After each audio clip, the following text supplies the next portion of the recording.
रहे हैं इसको। ऐसे तो हम गांव की भाषा में इसको कुकुरमुत्ता बोलते हैं, यानी कि कुकुरमुत्ता जो कुकुर यानी कि कुत्ता जो बाथरूम करता है। लेकिन यहाँ खाने वाली है मशरूम। जय माता दी सभी को, हर हर महादेव। यहाँ जो मेरे हाथ में आप देख रहे हैं यह है मशरूम की सब्जी, लेकिन हम इसको गांव की भाषा में बोलते हैं कुकुरमुत्ता। कुकुरमुत्ता यानी कि जो कुत्ता जिस जगह के ऊपर बाथरूम करता है वहाँ से निकलती है, ऐसा हमारे यहाँ गांव में बोला जाता है।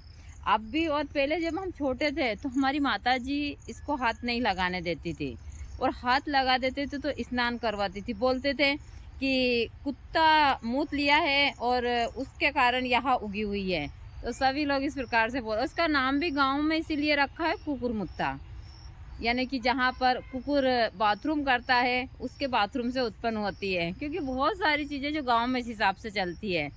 तो मशरूम ऐसे मार्केट में काफ़ी महंगी मिलती है, लेकिन हमारे गांव में हमको यहाँ स्वतः ही ऐसे ही मिल जाती है। गुरुजी को इस सब्जी का बहुत शौक था, मुझे तो ज़्यादा नहीं है। गुरुजी हमेशा इसकी सब्जी इस समय के ऊपर ज़्यादा नहीं तो 5 से 6 बार ज़रूर खाते थे, और गुरुजी को काफ़ी टेस्टी भी लगती, तो मसाला डालकर उनके हाथों से ही बनाते थे। अब मैं तो ज़्यादा नहीं खाती हूँ, अमन बाबा को भी शौक नहीं है। लेकिन हम जब छोटे थे तो काफ़ी बड़ी बड़ी हो जाती थी इस प्रकार की, तो हम इसको छतरी बोलते थे। और छतरी इतनी सुंदर लग रही है बहुत ज़्यादा। तो यही सारी चीज़ें हैं, तो मैं आप लोगों को हमेशा मशरूम इसकी बनती है सब्जी, और यह काफ़ी महंगी मिलती है बाज़ार में, लेकिन हमारे यहाँ इस समय के ऊपर यह स्वतः ही निकल आती है।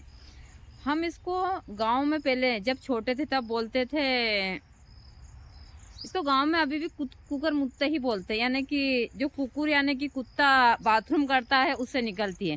पहले जब हम छोटे थे तो हमारी माताजी इसको हाथ नहीं लगाने देती थी, बोलती थी कि ये कुत्ते ने बाथरूम किए हैं तो उसके नीचे से यहाँ निकली है। तो इसका नाम हम गांव में इसको कुकुर मुत्ता बोलते हैं।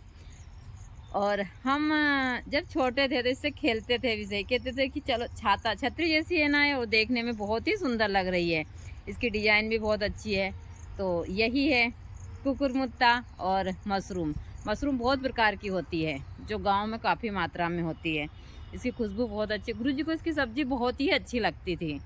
हमेशा गुरुजी इसकी सब्ज़ी इस समय के ऊपर खाते थे, और हमारे गांव में तो यह स्वतः ही मिल जाती है। हमारे आश्रम के ऊपर भी काफ़ी मात्रा में है, लेकिन मुझे इसकी सब्ज़ी अच्छी नहीं लगती। लेकिन हाँ, खाने में यहाँ जब अच्छे से बनाते हैं मसाला डालकर तो बहुत टेस्टी बनती है। गुरुजी को बहुत शौक था, और गुरुजी हमेशा इसकी सब्ज़ी बनाते थे से भी सही और खाते थे भी सही। तो यही है मशरूम।